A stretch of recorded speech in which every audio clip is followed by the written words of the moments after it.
Let's talk about the old Summit of the Future. Let's get a show of hands in the class. How many people here have heard me talk about the Summit of the Future over the last year? Okay, a few of you out there. Cool. Well, thankfully, and a little annoyingly, if I'm honest, more and more people are finally paying attention to the Summit of the Future.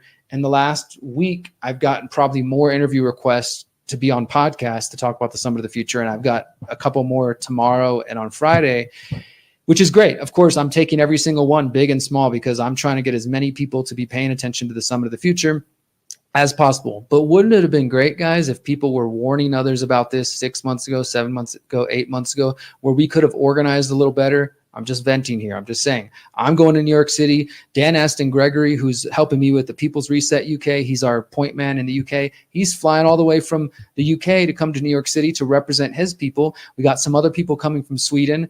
And, if you're out there and you live in New York City, let's rally outside across from the UN headquarters, September 22nd and 23rd. I'll be there the 20th, 21st as well. So next weekend, if you're interested, reach out. We're going to have some sort of physical presence there. I'm also going to be inside. As I mentioned earlier, I did get get a pass to access this. Hopefully I won't be disqualified before I get there. So I'll, sort of be quiet about how I got in there. I didn't do anything illegal, but I did get a pass, and I plan to go in there to observe as somebody who cares about this, because technically this is the reality, my friends. I'm a stakeholder. You're a stakeholder, right? Doesn't necessarily mean we want the UN to succeed at their goals, but we are the alleged stakeholders that they claim they want to consult. So I'm going there as a representative of the rest of you and anybody else who cares to find out what exactly is going on this Summit of the Future. I'll outline why I think you should care in just a moment. If you've heard my reporting on this, you already know. But for those who don't know, you're about to find out. The point is, they claim they're speaking for the people. We're all stakeholders. They want to care about our voices. Well, I wasn't consulted. I don't know about you. So I figure I'm going to go in person. I'm going to, watch what happens. I'm going to document what I can. I'm going to look for politicians and UN representatives to potentially do interviews. And we'll do some live streaming from out there as well. And you should stay tuned for some videos. So like I said earlier, I'm going to be taking a break from putting out videos because I'm going to be on the road for the Summit of the Future and then going to the UK for the People's Reset, our summit for our future. So it has arrived now. I jokingly say I wish more people were paying attention, but I'm being real. And I'm grateful for the invites I've been getting. I'm thankful for those of you who've been sharing my articles and sharing my videos, but we need more people to be paying attention. Instead, so many people are freaking focused on the election and whatever drama of the week, whatever trending outrage of the week, instead of actually focusing on things. Now, I'm not saying the only things that matter are the things I'm talking about, obviously, but focusing on things that that are going to impact all of us, not just the United States, but all of us. And this Summit of the Future is one of these things. So let's go ahead and talk about it. The Summit of the Future happening September 22nd to the 23rd. Like I said, they have 2 days. They're doing what they're calling action days on the 20th and the 21st. They're already starting to gather in New York City for the UN General Assembly Week, which is, of course, an annual gathering of the United Nations. My latest article, which was published just last week, is called "The Summit of the Future is Only Weeks Away, Yet the Public Remains Ignorant." And this is what we're going to talk about. I'm not going to rehash too much of what I've done in previous videos. So if you're totally new to this topic, you can go to theconsciousresistance.com. You can find, a half dozen reports I've done. I've done interviews with Jakob Nordengard, who's from Sweden, and he's one of the only other researchers I know who's really paying attention to this. And so the information's all there. But what I do want to update you on is the latest, because if you've been paying attention, that the UN is planning to sign something called the Pact for the Future. And here we go. Here's the official website. New York, Summit of the Future, 20 to 21 action days on the 22nd and 23rd, the summit. Not only are they're going to sign the Pact for the Future, they're planning on signing something called the Global Digital Compact, as well as the Declaration on Future Generations. And in fact, why don't you just hear it directly from the UN themselves? And then you can tell me whether or not you think, am I being crazy? Let's let the UN speak for themselves first, and do your best to just take them for their words, and then we'll dissect it.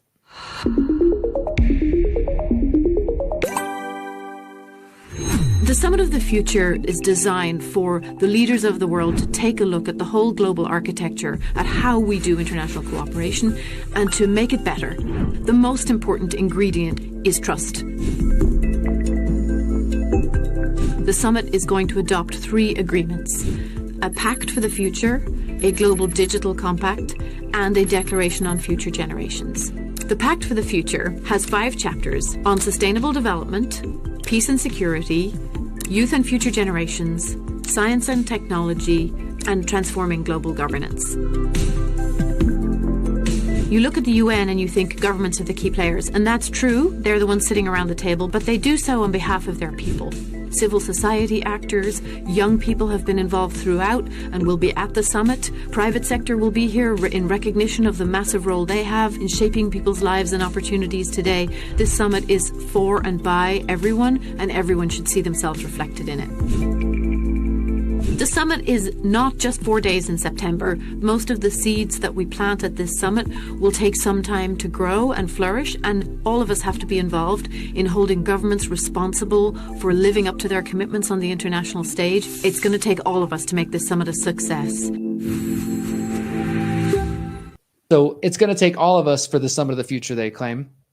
And, you know, your perception of that video largely depends on what you believe about the United Nations. If you believe the United Nations is truly a benevolent organization, then, you know, what they say probably sounds magical.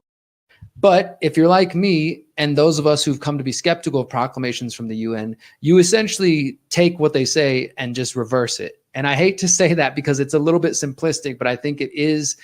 Many times it really is that. If they're talking about freedom and they want to protect privacy, you probably should be skeptical. And the worst part of it of all is that they get good people who are, you know, just wanting to be out there doing good in the planet, and they bring them on board to the United Nations. And at the lower levels, people are like, I don't know what you right-wing conspiracy theorists are talking about. I'm working for the UN and we're building, you know, shelters in poor countries, and we're working on permaculture, and we're working on different solutions that might sound like good things. And that's the crazy thing about it, is that if you look at what the United Nations talks about, and even what we talk about, the People's Reset, there is an overlap. But the big difference is this: they believe as technocrats that they have, you know, somehow can speak for us, and they're going to centrally plan and centrally manage the whole of society to decide what's good for you. Whereas the movements that I'm a part of and the solutions focus, we're saying, hey, why don't we as individuals choose to live a better way and grow our own food and do these different things, but not with a gun to your head. That's what the United Nations will become. Currently, of course, it's not, but that is what the Summit of the Future is about. The Summit of the Future and the Pact of the Future are a huge step, guys, in the direction of a totalitarian world government. And I don't feel like I'm being hyperbolic saying that. I know that some people will hear that and be like, okay, this guy's delusional. I don't think that is short of reality. So the Pact of the Future, as I've been reporting on, the most worrisome aspect that you need to know about is this: the Pact for the Future discusses an emergency platform. Now, as I've been reporting for the last year, there's organizations like the Climate Governance Commission, the Stimson Center, who are all funded by the Rockefeller Foundation and Gates Foundation, who have been saying that we need to declare a planetary emergency. They're calling upon the UN at the Summit of the Future, at the signing of the Pact of the Future, to declare a planetary emergency and basically say that because of climate change and the so-called poly crisis, the multiple crises that we're dealing with, then we need to accelerate the race to these SDGs and the Agenda 2030. And so there's multiple elements of this. The Pact of the Future is sort of like, okay, we're bringing everybody back on board, getting all the countries, and make no mistake, every 193 member states of the UN is planning on signing this. There have been a bunch of smaller countries, more developing countries, complaining about their voices being left out. But by and large, nobody is questioning the fundamental assumptions and foundations of this document, which is that the UN should have more power. And as I've been reporting on, there's also discussions of UN 2.0, and they're saying it's time to remake the UN because the UN needs to be, quote, fit for purpose, this sort of thing, right? And so they're saying, because as you can see, if you're looking at my screen in my article, global shocks require global government. They're basically saying, because we're dealing with the poly crisis and pandemics and war and famine and economic chaos, these problems are so great that no single nation can handle this on their own anymore. Instead, we need to let go of the ideas of national sovereignty and focus on global governance. They don't use the word global government anymore or world government because they know people are concerned about it. They like to say multilateralism or global governance and global governance structures, global governance schemes, etc. But you can rest assured it's going in that same direction. So as I wrote here, the third draft of the Pact of the Future was released on August 27th. So it's just been a couple of weeks. And it's currently being reviewed by the UN member states. This draft contains discussions around global shocks and how these shocks will require a global response. For example, one section titled, "We will strengthen the international response to global shocks," states that there is a need for coordinated and multidimensional international response to complex global shocks and the central role of the United Nations in this regard. They define complex global shocks as events that, quote, "have severely disruptive and adverse consequences for a significant proportion of countries and the global population. These shocks would require a, quote, multidimensional stakeholder and whole of government, whole of society response." They say that armed conflict does not constitute a complex global shock, but could lead to, quote, impacts across multiple sectors. And this is the key part, is they say these global shocks would require the activation of emergency platforms. And these discussions of emergency platforms are already built into the latest drafts of the Pact for the Future. If you've been following my work, you know that I've been following it since they released the Pact of the Future 0 draft. And let me see if they've released the latest version. We'll check it live here. So they've got the 0 draft and they've got revisions. Like I said, the latest one I saw was the third version that came out. Right here it says revision 3 is available. And they've basically been waiting for more comments from the member states. We're just over a week away from this starting. So I'm guessing within the next week, we're going to get the final version. If we do, we might not even see it. The people might not even actually see the final version until it's already been signed at the Summit of the Future. But I'm keeping my eye on it. And the third version, as I said, does include this discussion of emergency platforms, which could grant the UN more power to respond to these so-called planetary emergencies. And the UN says that it will present member states with, quote, protocols for convening and operationalizing emergency platforms based on flexible approaches to respond to a range of different complex global shocks. So that's what's going to be presented to the member states at the Pact, the Summit of the Future. They're going to say, look, here's some ideas, some protocols. Is everybody on board with this? Cool. And that could very well include the same thing that so many people were fighting with the pandemic agreement coming through the Summit of the Future. They might decide, okay, well, screw the Pact for the pandemic agreement. We can just sneak it in the Summit of the Future. Nobody's paying attention over here. And it's interesting, too, because the UN does pay lip service to sovereignty and says the emergency platforms will only be convened for a finite period, and they will not be a standing institution or entity with respect to national sovereignty. And this is because, of course, critics of the UN fear that these emergency platforms will be seized upon and used to grant the UN new legal powers. And I'm one of those critics who believes that. And as I've been reporting, the organization Climate Governance Commission, they've been calling for this emergency platform and planetary emergency for more than a year. In November 2023, they put out a report titled Governing Our Planetary Emergency. And in that report, they specifically call for the UN during the Summit of the Future to declare a planetary emergency. And there's some other aspects of this I'll get into in a moment in terms of resetting the financial system. But let's just talk a little bit about this planetary emergency idea and where it comes from. By a show of hands out there in the internet land, how many people, and I'd love it if you physically raised your hand wherever you're at and just let the people around you think you're weird. How many of you are familiar with the Club of Rome? Okay, I see a few hands going up. Awesome. Good to know. So the Club of Rome is really a major source for this. Now, while the World Economic Forum and the United Nations are more well known, less people know of the Club of Rome. They've sort of been in the background, but they've been around since the 60s and 70s, and they really were the progenitors of this idea that using the environmental movement, or global warming is what they called it at the time, the climate, to push for their control and ultimately to reduce population. That's what this comes back to, my friends. So the Club of Rome, they said that they had originally put out a report back in 2019. It was called Planetary Emergency Plan, and they were the first ones to really start talking about this idea of declaring a planetary emergency. This came out before COVID, but guess what? They later released it again in August 2020 after the beginning of COVID 1984. And they described it as, quote, a roadmap for governments and other stakeholders to shift our societies and economies to bring back balance between people, planet, and prosperity. So this is all coming back from the Club of Rome. And ultimately, this idea is, of course, meant to reinforce this idea in people's minds that we are literally about to just, fall into despair if the governments don't come together as a one world government. And even though it never uses that term, like I said, they talk about multilateralism and global governance. The outcome's the same: United Nations with more authority to act and compel nations to comply with its edicts. And in fact, under a section titled Transforming Global Governance, which if you guys just heard the Summit of the Future video from the UN a moment ago, they name 5 things that are important. They say sustainable development and transforming global governance. This is right from their documents. The UN document outlines action 4, and it says, quote, "We will transform global governance and reinvigorate the multilateral system to tackle the challenges and seize the opportunities of today and tomorrow." And it goes on to describe different ways that they plan to transform the UN. This is where the whole discussion on UN 2.0 comes in, my friends. I don't know if they're going to do it, but there has been discussion between the Club of Rome and the Stimson Center and others that they should invoke the UN Charter.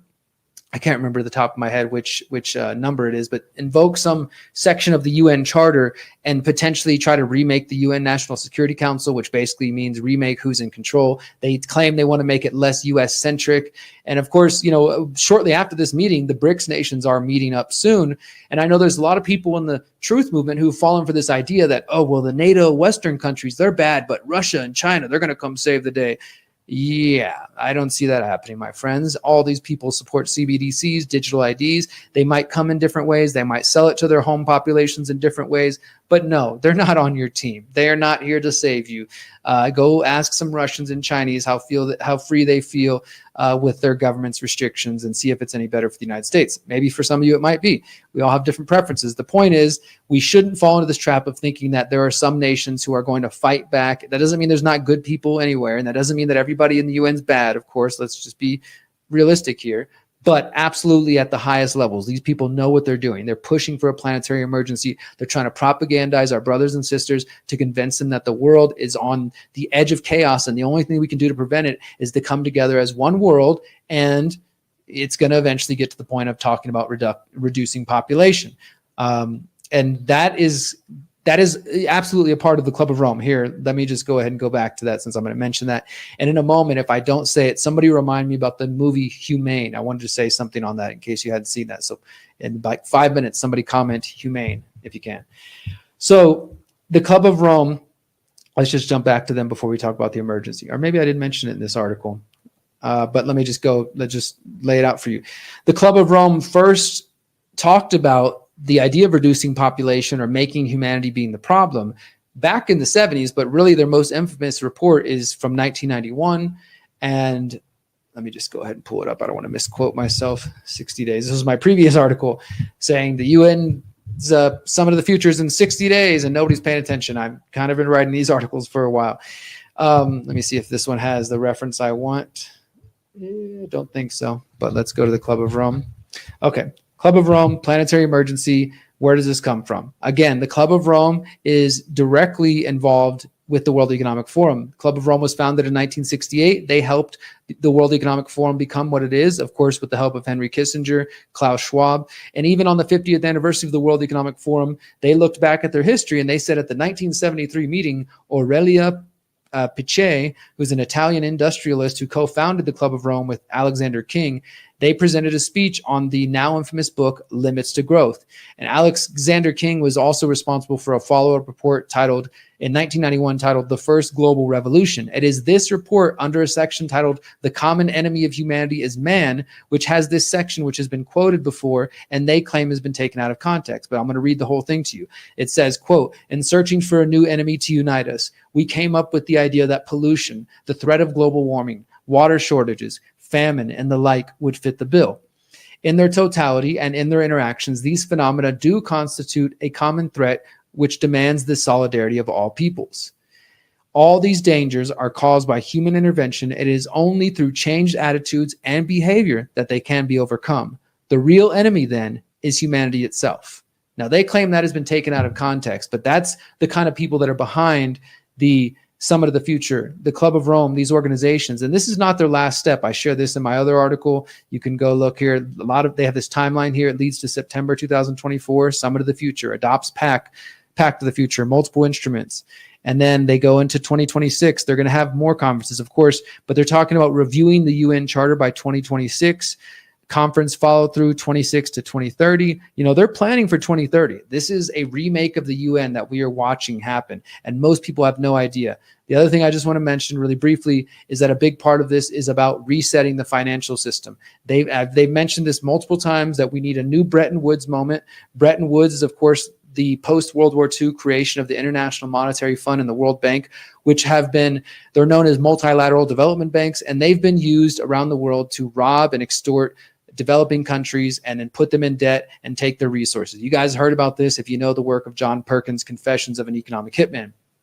They want to do more of that, and they want to make it easier, but they want to sell it under this idea of an international financial infrastructure that is going to be reformed so it, quote, supports countries equitably during systemic shocks and makes the financial system more stable. And under Section 82, it says the growing frequency and intensity of global economic shocks has slowed down progress on the completion of the SDGs. The solution is, quote, recognize the role of special drawing rights in strengthening the global financial safety net in a world prone to systemic shocks. Look, I'm not an expert on the SDRs, but I will be interviewing James Corbett hopefully really soon about this.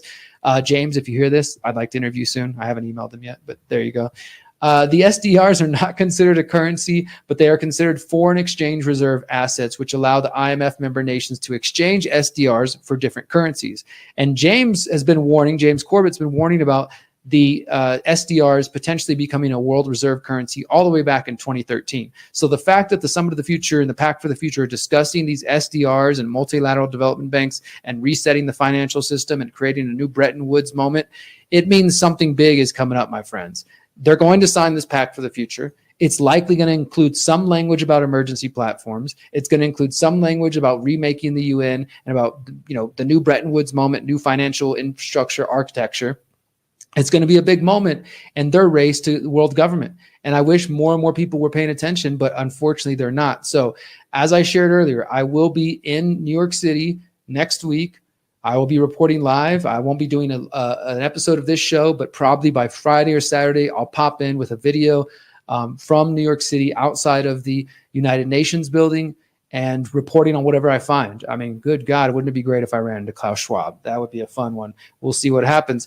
But either way, I'm going to report for you guys on what's happening there and how things are going.